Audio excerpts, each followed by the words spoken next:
예수님께서 제자들에게 근심하지 말아라 그렇게 말씀하십니다. 왜 근심하지 말아라고 할까요?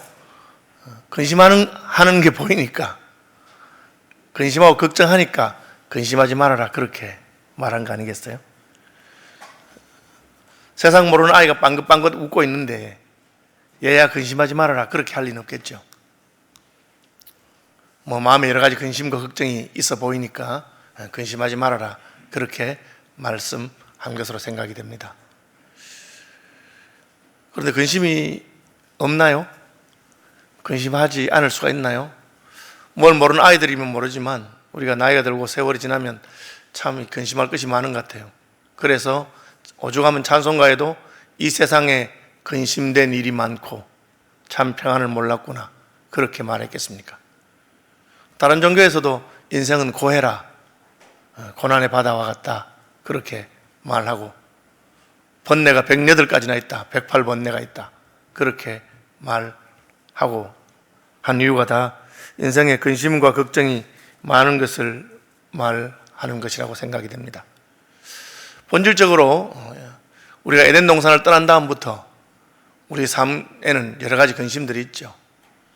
전에는 몰랐는데 세월이 지나니까 남편이 애를 먹이기도 하고 자식들이 애를 먹이기도 하고 잘 되던 사업이 어려움을 겪기도 하는 것입니다. 나는 참 건강하다고 생각했는데 어느 날 내가 건강에 문제가 온 것을 느끼게 되기도 합니다. 저는 설교자로서 내가 머리가 나쁘다 그런 생각은 별로 한 적이 없어요. 원고를 준비하면 거의 다 외우고 늘 그렇게 했는데 이제 나이가 드니까 그것도 한 번씩 깜빡깜빡 까먹기도 하고 그렇게 되는 겁니다. 인생살이에 근심이 없을 수가 없고 근심된 일들이 참 많은 것이 인생입니다. 더구나 그런 보편적이고 일반적인 것 말고도 아주 특별한 그런 상황들이 있을 수가 있습니다. 오늘 본문에서 제자들이 근심하는 것은 아마 뭔가 예수님 분위기가 달라서 그렇게 했던 것 같습니다. 예수님은 지금 마음이 민망하시고 곧 십자가를 지어야 되기 때문에 그것 때문에 마음이 여러 가지로 무겁습니다. 의로우신 분으로서 하나님께 버림을 받고 십자가를 지고 간다는 것은 쉬운 일이 아니었을 것입니다. 아마 그것이 예수님의 표정에서 나타났을 겁니다. 마지막 주간에 예수님이 왜 나사로를 살리십니까? 병든 나사로를 고치지 아니하시고 살리신 것은 나는 부활이요 생명이다 하는 것을 말하고 싶어서였죠. 그건 뒤집으면 곧 죽을 것이기 때문에 내가 죽을 것이지만 끝이 아니고 죽음 이후에 부활이 있다 그런 것을 보여주고자 하는 것입니다. 아니 마리아는 왜 잔치집에서 갑자기 장례식에 사용하는 나드 향료를 가져와서 예수님의 발에 붓습니까? 제자 중 하나가 아이고 비싼 건데 3천만 원짜리인데 그걸 왜 그런 데다 붓나? 좋은 일에 쓰지. 그 말도 꼭 틀린 말은 아닌데 예수님은 정색을 하시고 그 여자가 하는 걸 말리지 말아라. 내 장례식 준비다. 갑자기 예수님이 장례식을 준비한다니까 그것도 마음이 이상하고 예수님이 왜 장례식에 하실까? 이 좋은 날 죽은 나사로가 살아났는데 그런 어쨌든 분위기가 이렇게 묘하고 분위기가 심각한 것을 제자들이 느꼈으리라고 생각이 됩니다. 저는 그 초등학교 4학년 때 아버님이 세상을 떠나셨는데 그 이제 아버님이 병원에 입원하시고 할 무렵에 엄마가 저를 보고 동생들하고 고모 집에 가 있어라 그렇게 했어요. 그래서 고모님 댁에 가면은 그 사촌 형도 있고 사촌 동생도 있고 사촌 누나도 두 분 있고 해서 아주 재밌었어요. 고모 집에 가면 같이 또래가 있으니까 즐겁게 놀고 막 이렇게 하고 또 고모가 잘 해주고 그랬는데 그때는 제가 초등학교 4학년인가 그랬는데도 어렸음에도 불구하고 뭔가 이상하더라고요. 이상해서 그냥 얼굴이 환하질 않아요. 고모 집에 있는데. 그러니까 고모가 저게 나이도 어린 게 뭘 눈치를 챘나? 왜 저 표정이 안 밝은가? 그렇게 했던 게 그런 기억이 나요. 아마 제자들도 이제 예수님께서 이제 예수님 나 죽는다. 십자가를 지고 간다. 그렇게 말하니까 아마 그런 게 있었을 것 같습니다. 우리도 마찬가지 아니겠어요? 살아가다 보면 인생에 여러 가지 힘든 일, 어려운 일을 닥치게 됩니다. 그럼 마음이 무겁기도 하고 그게 인력으로 되는 것도 아닌데 근데 예수님이 근심하지 마. 걱정하지 말아라. 그렇게 말씀하십니다. 왜 그러신가? 제가 몇 가지 살펴보니까 첫째는 이런 거예요. 예수님은 결과를 다 알고 계세요. 죽을 거긴 하지만 그러나 주님이 다시 살리실 것을 압니다. 또 이것을 통해서 하나님의 구원이 이루어질 것을 압니다. 결과를 다 아니까 그렇게 근심할 게 아니라고 하는 거죠. 다시 말하면 결국은 이 결과는 좋게 끝날 거라는 거죠. 걱정을 많이 해도 결국은 좋게 끝날 거라 그렇게 하는 거죠. 그러면 우리가 반응이 다른 거죠. 한국에 그 IMF라든지 금융 위기 같은 게 2번 왔었잖아요, 전에. 그래가지고 다들 그냥 나라가 망하는 줄 알았어요. 그 교회들이 이렇게 은행에 융자를 받아가지고 예배당을 지는 교회들이 굉장히 어려움을 겪고 갑자기 막 은행 이자가 몇십 프로 올라가고 하니까, 그리고는 뭐 부동산 가격이든지 뭐 주식이든지 다 떨어지고 하니까 망하는 줄 알았어요. 어쨌든 뭐 전 국민이 금을 모으기도 하고 해서 그래서 겨우 좀 회복이 되고 또 금융위기도 넘어가고 2번쯤 지나고 나니까 이게 뭐 꼭 끝나는 게 아니구나, 우리나라가 그렇게 호락호락 망하는 나라가 아니구나, 뭐 그런 자신감이 생겼는지 작년에 코로나 사태가 터져가지고 전 세계 경기가 막 바닥을 치고 막 망하고 주식값이 막 떨어지고 하니까 대한민국의 젊은 친구들이 전부 다 돈 모아가지고 삼성전자 사야 되겠다 하면서 막 그런 식으로 막 주식을 투자해서 뭐 배는 버릇하고 막 이런 게 나오더라고. 그게 이제 약간 이렇게 이 고통이라고 하는 것이 혹은 이 어려움이라고 하는 것이 끝이 아니구나, 회복되는구나, 뭐 그렇게 하면 자신이 만만해지는 것 같은 거죠. 다시 말하면 결과를 아는 거죠. 우리도 지나놓고 와서 다시 돌아본다면 그때 무슨 위기가 왔을 때 우리가 두려워하거나 놀랄 게 아니고 오히려 야, 이게 찬스인가 보다, 뭐 그렇게 할 수 있었다는 생각이 듭니다. 예수님은 결과를 아시는 분이에요. 이것을 신학적으로 말하자면 종말론적인 신앙이라고 합니다. 이 일의 결국, 종말이 어떻게 될 것을 다 알고 계시기 때문에, 종말에서 관점에서 본다면 이거 별로 이렇게 그렇게 우리가 놀라거나 할 그런 일이 아닌 거죠. 그렇게 두려워할 일이 아니에요. 왜? 그것이 그리스도 예수 안에 있는 하나님의 사랑에서 우리를 끊을 수가 없기 때문에, 환난이나 핍박이나 위험이나 적신이나 칼이나 그 어떤 것도 하나님 사랑에서 우리를 끊을 수 없고, 그 어떤 것도 우리를 천국에서 빼앗아갈 수가 없기 때문에 우리는 하나님의 자녀가 되었고 천국 백성 되었다, 그런 확신이 있는 것이죠. 사실은 뭐 알고 나면 참 별로 염려할 것 없습니다. 그래서 우리의 미래를 알고 확신하는 사람들, 그리스도인들이죠. 그것을 소망이라고 합니다. 저도 한 3년 전에 갑자기 살이 빠지는 거예요. 얼마나 신이 나겠어요, 살이 빠지니까. 근데 이게 매주 1kg씩 빠지는 거예요. 그래서 한 2달 빠지니까 7, 8kg가 빠졌어요. 그 제가 걱정이 탁 되더라고요. 왜 살이 빠질까? 그래서 이제 아는 의사한테도 물어보고 또 인터넷에서 찾아보고 하니까 딱 2가지예요. 살이 갑자기 빠지는 거, 1번 암, 2번 당뇨. 그래서 우리 장로님들이 저를 보고 늘 건강검진 받으라고 얼마나 쪼르시는데도 제가 뭐 좀 이렇게 맹한 데가 있어가지고 쪼러도 안 가고 버티다 어쩌게 한 번씩 가고 그렇게 하는데, 그때는 제 발로 병원에 갔잖아요. 제가 걱정이 돼가지고 병원에 갔더니만 여러분 아시는 대로 당뇨였어요. 당뇨도 좋은 건 아닌데 암이 아니라고 생각하니까 얼마나 기뻤는지 몰라요. 그래도 참 암은 아니네, 그죠? 그것도 걱정할 거지 뭐. 괜히 내가 쓸데없이 걱정했구나. 뭐 당뇨 정도라면 뭐 조절하면 되고 또 약 먹고 이렇게 운동하고 그렇게 하면 되겠다, 그런 생각이 드는 거죠. 알고 나니까 별로 걱정할 게 아닌데 그때는 가슴이 쿵 하더라고요. 이게 뭔가. 주님께서는 제자들에게 예수 믿는 사람들, 예수님을 따르는 사람들의 결국이 합력해서 선을 이룬다. 하나님을 사랑하는 자, 곧 그 뜻대로 부르심을 입은 자들에게는 모든 것이 합력해서 선을 이룬다. 안 망한다. 너희 안 죽는다. 내가 너희를 책임질 것이고 구원할 것이다. 그 결과를 알기 때문에 염려하지 말라고 하시는 것입니다. 여러분, 우리 인생의 종말이 복되고 영광스러운 것을 믿으시기를 바랍니다. 그것이 어디입니까? 아버지의 품이고 천국이고 우리가 돌아갈 본향이 있는 것입니다. 그래서 나그네가 불편해도 돌아갈 집이 있기 때문에 그것 때문에 염려하지 않는 것입니다. 주님께서는 그것을 우리에게 말씀하십니다. 종말론적인 신앙을 가지고 있는 것이죠. 우리 인생의 끝이 이것이 아니구나. 아신 대로 지난주에 우리 교회 2분 집사님 별세하셨습니다. 제가 발인 예배 하면서 연세들이 그렇게 많지 않기 때문에 좀 더 사셔도 될 분들이고 충분히 1, 20년 더 사셔도 되는데 가서 여러 가지 말 못할 마음이 있었습니다. 그런데 이제 우리 배은미 집사님이 유족 인사하면서 우리 정 집사님 천국 가셨다고, 가기 전에 천국 갈 확신을 가지고 보고 그렇게 간절하니까 마음이 기쁘더라고요. 갑자기 그렇지, 맞아. 우리가 천국 가는 것을 알고 확신한다면 이 땅에서의 죽음이라는 것이 무슨 그렇게 우리를 흔들 수 있겠습니까? 우리가 카피라이트처럼 짧게 말한다면 살아 예수, 죽어 천당 아닙니까? 죽으면 천국 가는 것이고 살아있는 동안에는 예수님이 우리와 함께 하신다. 그걸 믿으면 우리가 전혀 흔들리지 않을 수 있는 것입니다. 두 번째로 예수님께서 근심하지 말아라 하신 이유가 있습니다. 그 이유는 뭐냐면 내가 책임져 줄게, 그 말이에요. 너 걱정하지 마라, 내가 책임져 줄게. 그렇죠? 제 친구 가운데 그 자매를 좋아해서 결혼한 제 친구가 있습니다. 같은 교회에서 결혼했는데 이 자매가 너무 마음에 들었는데 문제는 이 자매 집이 너무 가난한 거예요.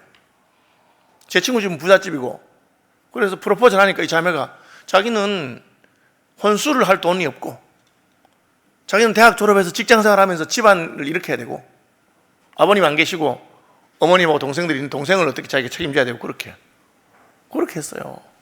그래서 오빠가 날 좋아하는 거 좋고 나도 오빠 좋지만 나 결혼할 형편도 안 돼, 결혼 못 하겠어, 그렇게 했어요. 그러니까 이 형제가 걱정하지 마라, 내가 알아서 다 해줄게. 그래서 지금부터 한 30년 전이죠. 그 당시 돈으로 한 500만 원 빌려가지고 이 남자가 자매한테 살짝 줘서 우리 아버지 엄마 나한테 받았다 말 하지 말고 이런 거 좀 좋은 거 해서 혼수해드리라.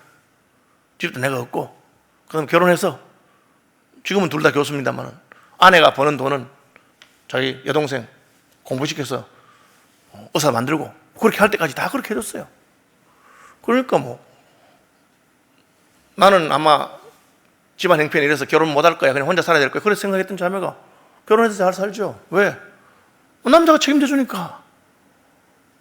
예수님이 그 말하고 있는 겁니다. 하나님을 믿으니 또 나를 믿어라, 내가 알아서 해줄게. 저는 완전 흙수저인데요. 저는 완전 바닥이에요, 바닥. 제가 예수 믿는다고 해서 달라질 게 있을까요? 예수님께서 걱정하지 마, 나는 흙수저를 변해서 금수저가 되게 할 수 있는 하나님이야, 내가 네 인생 책임져 줄게. 그렇게 말씀하시는 것입니다. 하나님, 제가 이게 중간에 좀 이렇게 마음을 잘못 먹고 가출해가지고 아버지한테 받은 유산 다 떨어먹고 쫄딱 망했는데 저 같은 놈 되겠어요? 그러니까 예수님이 탕자 비유잖아요. 그 둘째가 아버지 유산 받아가지고 집 떠나서 다 떨어먹고 빈손으로 왔는데 아버지가 어떻게 하냐? 왔다, 너 건강에 왔으니 됐다, 너 건강에 왔으니 됐다, 내가 다시 너를 회복시켜주겠다, 너 내 아들 아니냐 하고는 가락지를 끼우고 잔치를 하면서 하시는 겁니다. 이거 아버지가 그렇게 한다는 거예요. 그게 바로 하나님의 마음이고 예수님의 마음을 보여준 겁니다. 이 비유의 그 문맥이 뭐냐? 예수님이 저기 세리와 창기와 인생의 밑바닥에 있는 그런 사람들하고 자꾸 만나니까 바리새인들이 와, 예수라고 하는 사람은 왜 저런 이상한 사람들 자꾸 만나나? 그렇게 말하니까 예수님이 그 비유를 말한 거예요. 나는 의인을 구하러 온 것이 아니고 죄인을 구하러 오고, 건강한 자에게는 의원이 설 데 없고 병든 자에게 설 데가 있는데 나는 병든 자, 고통받는 자, 낙심한 자, 망한 자, 고난당한 자, 나도 내게 오기만 하면 내가 구원하고 싶고 살려주고 싶고 사랑한다, 그걸 보여주신 겁니다. 심지어 하나님께서는 하나님의 은혜를 많이 받고 사랑을 많이 받아가 잘 나가다가 그러다가 범죄하고 실수하고 잘못한, 그래서 하나님 영광을 땅에 깔아뭉개고 그런 사람도 쓰시는 거예요. 우리가 구약 성경 보면 삼손이지, 삼손. 얼마나 힘이 세고 능력이 있습니까? 하나님께서 그를 복 주시고 나시는 살았는데 그 여자한테 빠져가지고 인생을 망치고 눈 뽑히고 수치를 당하고 블레셋 사람들을 조롱을 당하면서 연자맷돌을 굴리는데 뒤늦게 하나님 나 잘못했어요, 제가 주께 받은 그 은혜를, 그 은사를, 능력을 다 이렇게 탕진하고 이렇게 부끄러운 자리에 눈을 뽑히고 연자맷돌을 돌리면서 고통하는데 지금이라도 하나님 나를 한번 회복시켜 주세요, 하나님 마지막으로 한번 나를 써주세요. 그러니까 하나님이 그걸 다시 쓰시는 겁니다. 그러면서 그가 여호와의 원수들과 함께 죽기를 원한다. 그런데 사람인데 그 기둥을 붙들어 집에 기둥을 뽑은 거예요. 우리 교회에 기둥 2개 있잖아. 이런 기둥을 사람이 어떻게 그걸 건드리겠어요? 그 기둥 2개를 뽑아가지고 그 건물이 무너지고 거기 있던 사람이 다 죽습니다. 그러면서 삼손이 죽었을 때 죽인 사람이 살아있을 때 죽인 사람보다 더 많았다. 여호와의 원수들과 함께 내가 죽고 싶다 하고 할 때 하나님이 쓰신 겁니다. 이건 뭘 말합니까? 하나님은 우리를 아무도 포기하지 않으시고 우리를 사용하시고 끝까지 책임지신다는 것을 말하는 것입니다. 오늘 본문 6절에 보면 내가 곧 길이요 진리요 생명이다, 그렇게 말씀하고 있습니다. 예수께서 이르시되 내가 곧 길이요 진리요 생명이다. 그 말이 뭡니까? 우리가 집으로 가는데 길을 어떻게 찾아갑니까? 지도를 보고 찾아갑니까? 지도가 있으면 찾아갈 수 있죠. 지도 잘못 보면 잘못 가고 합니다. 그런데 예수님은 길 찾아가는데 내가 바로 길이라고 말하는 거예요. 내가 바로 길. 그게 무슨 뜻이겠습니까? 여러분, 길이 없는 데는 어떻게 갑니까? 길이 있으면 지도 보고 가지만 길이 없는 곳도 있어요. 사막에. 저는 뭐 사막에 한두 번 가봤습니다. 중국에 있는 명사산이라고 하는 그 산, 거기는 이제 모래가 운다고 명사산이라더라고요. 모래가, 바람이 불면 모래가 우는 소리가 들려요. 그리고 바람 불고 나면 모래 언덕이 여기 있던 게 저쪽에 있고 하니까 잘 봐놔도 안 되는 거예요. 바뀌니까. 뭐 해변 정도에 그냥 끝이 있는 모래밭 같으면 길을 찾겠지만 100리, 200리, 300리, 수천리 되는 그런 사막 안에서 어떻게 길을 찾겠습니까? 못 찾는 거예요. 에베레스트 산 같은 거 어떻습니까? 산이지만 올라가면 되는 거 알지만 어떻게 올라갑니까? 눈이 오거나 그 얼음 계곡이 있거나 어디 있는지도 몰라요. 거기 갈 때는 어떻게 가죠? 거기 갈 때는 가이드와 함께 가는 겁니다. 가이드가 누굽니까? 그 산에 사는 사람이에요. 셀파 부족이라고 그래서 에베레스트 산이 자기 동네예요. 그 산에 사는 사람들인데 평생을 살았기 때문에 그분들은 잘 아는 거예요. 지도가 없어도 아는 거예요. 그래서 짐도 져주면서 데리고 가는 겁니다. 예수님 하신 말씀이 이거예요. 내가 곧 길이라.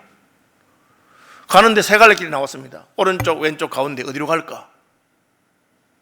우리는 어느 쪽이 바른 길이 그렇게 생각하죠. 하나님은 어떻습니까? 하나님은 아무 길이나 가면 하나님 가시는 그게 바로 길입니다. 출애굽할 때 하나님께서 불구름과 구름 기둥으로 이스라엘 이끌고 가십니다. 어디로 갑니까? 홍해 앞으로 가는 거예요. 홍해 앞에 길이 없어. 그런데 하나님이 홍해로 가면 바다 한가운데 길이 열리는 겁니다. 하나님이 가시는 곳이 길이에요. 이게 무슨 뜻이냐? 하나님께서 결정하셔서 책임지겠다는 뜻입니다. 예수님이 내가 곧 길이라는 말이 그런 뜻입니다. 제가 그 구원에 관해서 예정론에 관해서 설명하면서 말한 겁니다. 내가 구원받았을까, 예정받았을까, 선택받았을까, 오른쪽일까 왼쪽일까 그런 게 아닙니다. 하나님이 내가 너를 구원하겠다 정했다는 뜻입니다. 하나님이 결심했기 때문에 우리는 마침내 구원받게 됩니다. 그래서 예정론을 이야기하는 것은 우리의 구원이 흔들릴 수 없는, 우리의 구원이 확실한 이유는 하나님이 나를 찍었기 때문에, 하나님이 나를 선택했기 때문에, 하나님이 나를 사랑하기 때문에 그 이야기입니다. 예수님 똑같은 얘기하고 있는 겁니다. 너 걱정하지 말아라. 너희를 내가 아버지 집까지 인도해 주겠다. 마음에 근심하지 말아라. 내가 마침내 너희를 본향 천국까지 인도하겠다. 하나님이 하시겠다는 것입니다. 예수님 바로 길입니다. 제가 젊은 시절에는 여행 가려면은 그 나라에 관한 해외여행 가면 책을 많이 봐요. 한 10권 좀 사서 이 나라에는 뭐가 재밌고 공부할 것이 무엇인가 책 사다 보니까 중국이 제일 특이하더라고요. 제가 책을 좀 오래된 책, 최근에 책 몇 권 사봤는데 중국 서안 가면서 책을 보니까 서안 인구가 70만 돼 있는 책이 있어요. 그 다음 책 보니까 300만, 그 다음 책 보니까 1000만 이렇게 돼 있더라고요. 인구가 막 급속도로 늘어나는. 그러니까 이 책이라는 것도 세월이 지나야 틀려먹고 이런 건가 봐. 그렇게 공부하고 1, 2, 3, 4, 5, 6, 7, 8, 9, 10 그런 거 외우고 그 나라만 인사말 몇 개 외우고 그렇게 간 거예요. 꼭 가봐야 되는 곳, 병마용갱 이런 식으로. 그런데 저도 이제 나이가 들고 해외 집회도 많이 가고 해보니까 요즘은 전에 그래 하지 않습니다. 해외 가면 어떻게 합니까? 전화하죠, 전화. 거기 있는 내 친구한테, 거기 있는 후배한테. 야, 누구야? 나 몇 월 며칠부터 몇 월 며칠까지 홍콩 갈 테니까 알아서 해라. 그럼 어떻게 합니까? 알아서 합니다. 그래? 알았다. 그래, 숙소는 잡아놨나? 안 잡아놨는데? 그래, 그거 내가 알아서 할게. 식사는 어떻게 할까? 네가 알아서 해라. 지가 다 알아서 해줍니다. 그게 예수님이 길이라는 뜻입니다. 우리가 천국 가는 길을 어떻게 합니까? 선택할 때마다 어떻게 바른 선택을 합니까? 그냥 예수님께 맡긴 거예요. 우리가 하는 것은 주님과 함께 가는 것입니다. 다윗이 고백한 것처럼 사망의 엄침한 골짜기를 지날지라도 그 사망의 엄침한 골짜기에서는 길이 어디 있으며 어디로 피해야 될지 우리가 어떻게 알겠습니까? 내가 사망의 엄침한 골짜기를 지날지라도 해받음을 두려워하지 않는다. 다윗이 한 말입니다. 왜? 주께서 나와 함께 하시기 때문이다. 주님이 알아서 지켜주시고 알아서 인도하신다 하는 겁니다. 그럼 제가 친구한테 맡기면 친구가 얼마나 잘 알아서 해준지 몰라요. 제주도 왔는데 식당 어떻게 할까? 형 걱정하지 마, 내가 알아서 해줄게. 이 식당은 책에 안 나오는 식당인데 이러니까 형, 그 책에 나오는 식당은 관광객들을 위한 식당입니다. 맛은 없고 돈은 비싼 곳입니다. 이 식당은 주민들을 위한 맛집입니다. 여기는 맛은 더 좋고 그냥 쌉니다. 이거 믿고 예수님이 길이라는 말이 그런 뜻입니다. 진리라는 말은 무슨 뜻입니까? 우리는 책을 보고 공부를 해서 진리를 깨닫는다 생각하죠. 예수님이 그래 해서 다 깨닫는 게 아니에요. 성경을 연구하는 박사들, 신학자들 가운데서도 하나님 안 계신가 봐. 하나님 옛날에는 계셨는지 모르지만 요즘은 안 계신가 봐. 그렇게 말하는 사람도 있어요. 하나님 죽었다고 말하는 신학자도 있어요. 기가 막힌 일이지. 예수님이 너희가 성경에서 영생을 얻는 줄 생각하고 성경을 상고하거니와 이 성경이 바로 내게 대해 말하는 것이라. 진리가 뭡니까? 예수님이 진리예요. 예수님 만나고 나니 그때부터 어머나 성경 말씀이 이런 뜻이었구나. 성경이 바로 열리기 시작하는 겁니다. 그걸 말하는 겁니다. 예수님을 인격적으로 만나고 그분을 신뢰하고 그분을 믿고 그렇게 하지 않고는 아무리 공부 많이 해봤자 그냥 철학자요, 종교학자요, 사회학자지 신앙인 되지 못하는 겁니다. 그래가지고는 천국 못 가는 거예요. 슬픈 이야기죠. 생명이란 말도 무슨 뜻입니까? 내가 살려주겠다는 뜻이에요. 내가 바로 생명이다. 제 생명은 주님이 책임진다는 겁니다. 나 사람만 살린 게 아니고 너도 살리겠다. 살리는 게 안 되면 예수님이 자기 목숨이라도 우리를 위해서 내놓고 살려주겠다는 뜻입니다. 그걸 누가 말리겠어요? 그것이 예수님께서 선포하시는 것입니다. 그러니까 걱정하지 마라. 네 인생은 내가 책임져 주겠다. 내가 길이요 진리요 생명이다. 그렇게 말씀하시는 겁니다. 우리는 앞날을 잘 모르고 하니까 별의별 염려가 많고 걱정이 많습니다. 그러나 우리의 인생의 종착이 복되고 영광스럽고 하나님 아버지의 집에 마침내 도달하게 될 것을 믿으시기를 바랍니다. 마음에 근심하지 말아라. 하나님을 믿으니 또 나를 믿어라. 내 아버지 집에 거할 곳이 많다. 그렇게 했어요. 전에는 거할 곳이 없었어요. 공간이 없다는 말이 아닙니다. 하나님의 미움을 받고 하나님의 벌을 받아야 될 인생이 어떻게 하나님 앞에 서겠습니까? 갈 곳이 없는 거예요. 그렇죠? 아니 제가 홍콩 가는데 아무리 홍콩에 내 친구가 있다 하더라도 지 학원하고 싸워가지고 원수가 됐어. 그런데 내가 홍콩 방문한다고 야, 네 학원하고 원수긴 하지만 그래도 안면도 있고 하니까 이번에는 좀 안내 좀 해주고 잘해줘라. 그럼 그 친구가 이놈아 너는 체면도 없고 생각도 없냐? 어떻게 네가 나한테 그럴 수 있냐? 그럼 끝인 거예요. 아무리 거기서 잘 나가는 친구 있어도 아무 소용이 없어요. 그러나 그 친구가 나하고 너무 친하면 네가 오나 너무 반갑다. 아무 신경 쓰지 말고 그냥 도착하는 시간 빨리 줘라. 내가 싹 알아서 다 해줄게. 그 얘기를 하는 겁니다. 천국에 무슨 우리의 거할 공간이 없어서가 아닙니다. 하나님 아버지 앞에서 우리가 설 수 없는 죄인이기 때문에.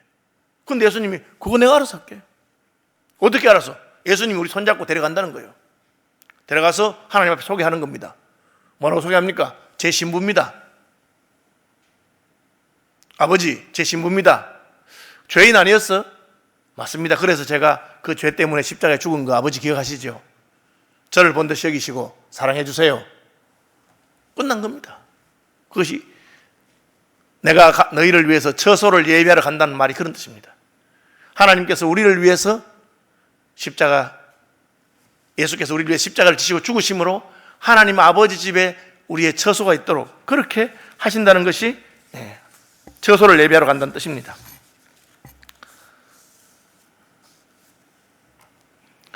그럼 어떻게 됩니까? 그럼 우리는 천국에서 주님과 함께 영원을 누리게 되는 것이죠.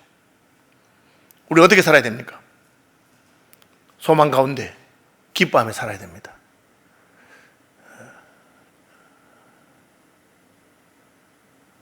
이 땅에 살아가는 동안에 근심된 일, 슬픈 일이 많지만 마침내 그것이 내 인생을 망치지 못한다. 그것이 합력해서 결국은 선을 이루게 될 것이다. 그것을 믿는 분들이 되시길 바랍니다. 그 일을 위해서 예수님께서 자기를 내어놓으시고 그 일을 위해서 내가 처소를 예배하러 가겠다고 그렇게 약속하신 것입니다. 주님이 예배하신 처소가 있습니다. 우리는 주님과 함께 본향집으로 가게 될 것입니다. 이걸 다 알고 있으면 낙심할 필요가 전혀 없습니다. 오히려 이것이 내 인생을 향한 하나님의 기회요, 하나님께서 주시는 복이다, 그렇게 생각하고 살면 됩니다.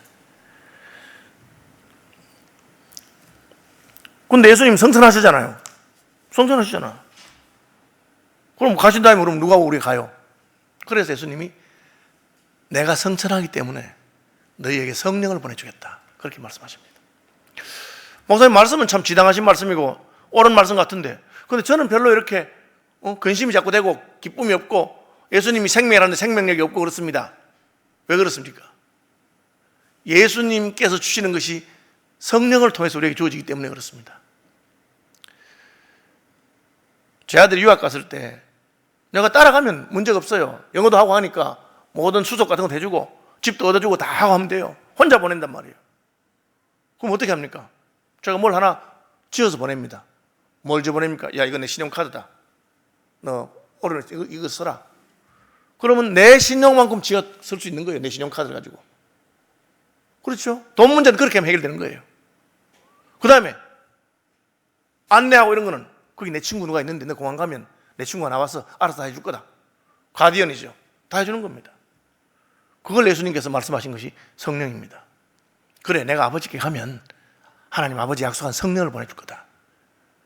그럼 너 그분한테 물어봐라. 그럼 성령께서 길이 되셔서 인도해 주시고, 성령께서 진리가 되셔서 가르쳐 주시고, 성령께서 생명이 되셔서 우리 살리십니다. 그죠? 살리는 것은 영이니 육은 무익하니라.